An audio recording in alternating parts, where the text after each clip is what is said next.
The Mesa Chamber of Commerce Inside Business Podcast brings you a unique view of Mesa through its vibrant business community and the subjects that are important. The podcast is produced in the Mesa Chamber of Commerce Media Studio, sponsored by the University of Phoenix. Our podcast is hosted by Mesa Chamber of Commerce CEO Sally Harrison. Please enjoy this episode of the Mesa Chamber Inside Business Podcast. Hi, I'm Sally Harrison with the Mesa Chamber of Commerce, and we are in our media room today. I have the privilege of having our friend Polly Bonnett from Mesa Public Library in with us again. It's been a while. Yes. Yeah. I know there's a lot going on in your world, so let's share a little bit of what you've been up to. Sure. Thank you for having me today. Of course. And I get to talk a little bit about the library and what we're doing in Mesa. Last year was a big year for the library. We had a lot of expansion. So that has been something we've been working towards for a while. We're really excited to bring more library services to Mesa residents. And one of those things we were able to do last year was open up a library in a park. It's called the Mesa Express Library in Monterey Park. And that was a partnership with Parks and Recreation. Very cool. It's the first self-service, sort of automated library that we know of its kind in the nation. So that's pretty exciting. And it's been really well received. That's one of the biggest events of last year for us. And you said Monterey Park? Monterey Park. Okay. And where is that exactly? Sure. That is in South Mesa. It's at Power and just north of Guadalupe. Okay, great. Mesa. And it has been a huge success. The grand opening was one of the busiest that we've seen, and there's a lot of enthusiasm for it. It's very technology forward.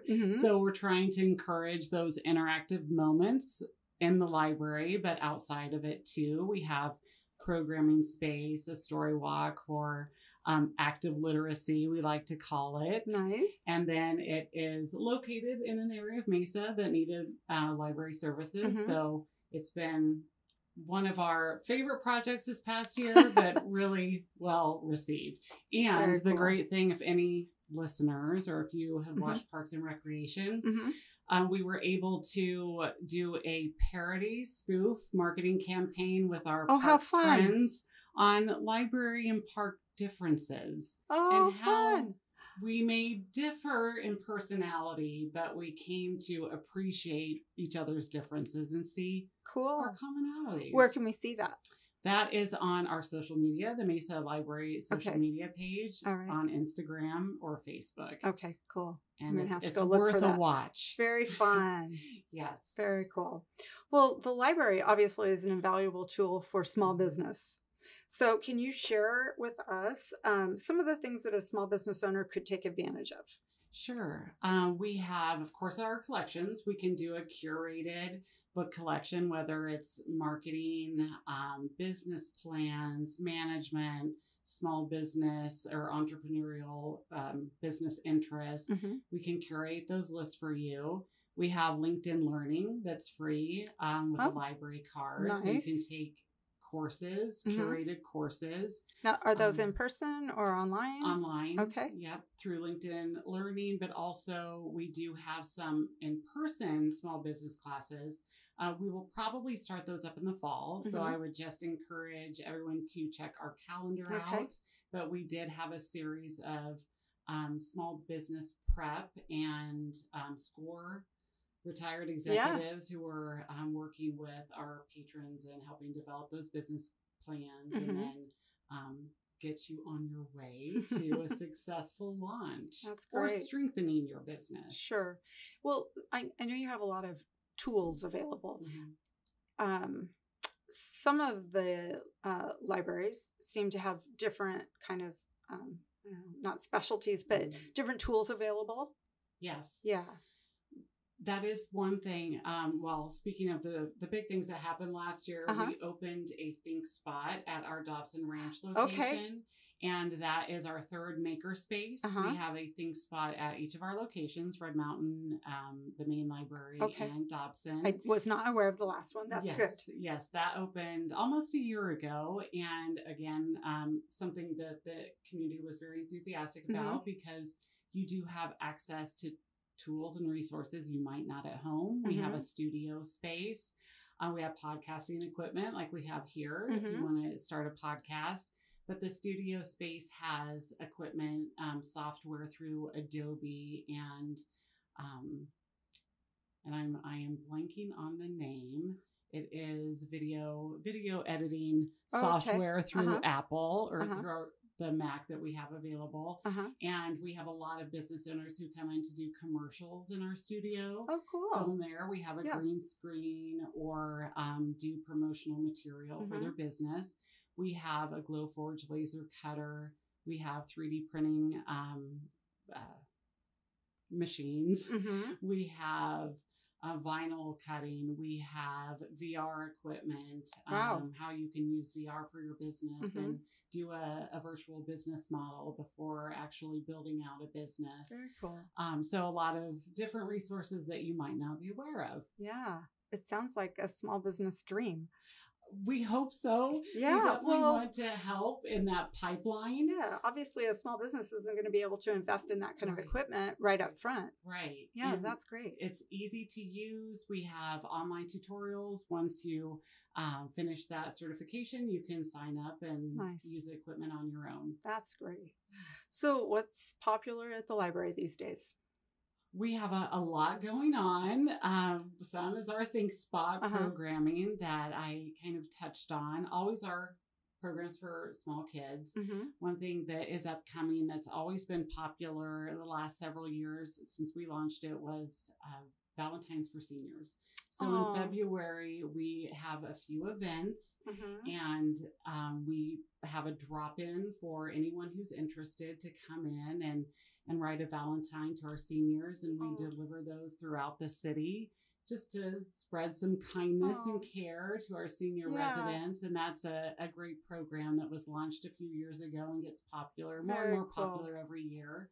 Very cool. So we have that upcoming. And we also have our community engagement team that just launched a few months ago, along with our Mesa Express Library. We have an outreach team, an engagement team that's going out into the community and reaching some of the more underserved areas of Mesa. One thing that they'll be doing is a story time with an everyday hero out in parks and underserved areas. I think the first one is Pioneer Park with one of our police officers. And then we'll just be expanding some more programming around Mesa outside of our traditional branches. Very, very cool. Yeah. And then we're looking forward to another literacy summit that's coming up in partnership with many organizations. Nice. In March. So what else is on tap for 24?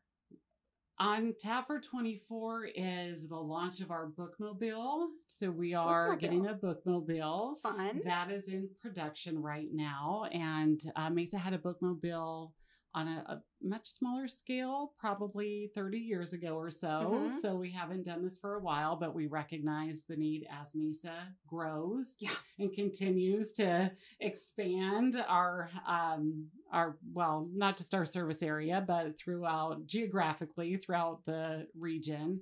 We want to make sure to reach some of those residents that aren't close to a library branch. And also we have our Asian district. We have our Spanish speaking community and the Hispanic Chamber of Commerce and some other organizations that we want to be able to take our services to through a bookmobile. And then we also have Gateway Library, which is our newest library. It is close to being completed as far as designs. Construction has not started. That should start in April, I believe. That's the goal. And then opening in summer or close to summer of 2025.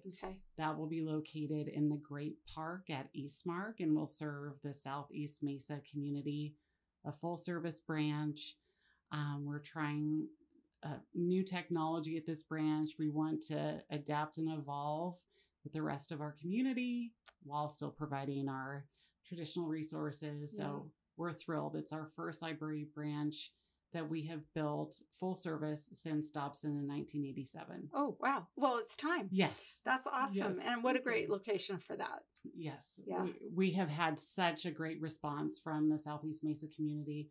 A lot of enthusiasm and interest, and people asking, when are you going to open? Yeah, I know, because I live out that way and I hear about it all the time from, well, your council member out there, in addition to residents. So it's great. Great. Yeah, very cool. Anything else you want to mention?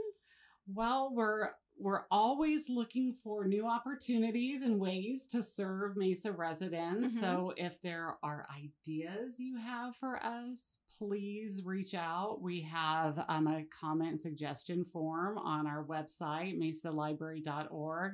Also, we would love for you to interact with us on social media at Mesa Library, on Instagram, and any ways that we can just serve Mesa residents better. We'd love to hear about it. Very cool.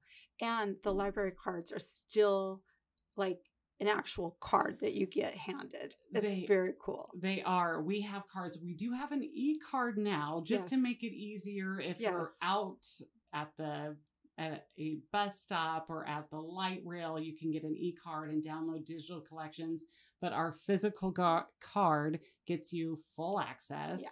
You definitely want that. And they're pretty neat designs. They're very fun. Yeah. Well, thank you for being here again. Sure. Appreciate it. We'll see you hopefully within the next few weeks, it sounds like, at some of these openings. Right. Yeah. Yes. Fun. We'd love to have you there. Thank you. Thank you. This has been a Mesa Chamber of Commerce Inside Business podcast. You can find all podcast episodes at iTunes, Spotify, or your own favorite podcast website. You can also find them online at mesachamber.org. Content of this podcast is copyright the Mesa Chamber of Commerce, unless otherwise noted.